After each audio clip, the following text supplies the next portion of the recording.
auszurichten. Das, mein Lieber, wird nicht nochmal vorkommen. Ich weiß. Gut. Und jetzt würde ich ganz gerne wissen, was überhaupt Ich leben lassen, um eine offizielle Begleitung von Richard zu sein.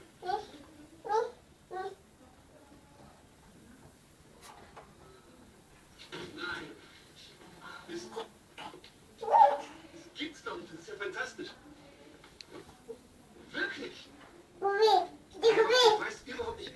Ich weiß gar nicht, wie ich Ihnen das jemals danken soll. Das werde ich Ihnen nie vergessen. Sie haben was gut bei mir. Dankeschön. Vielen Dank. Stimmt. Eine schlechte Nachricht. Die schlechte zuerst. Die WM 2010 wird tatsächlich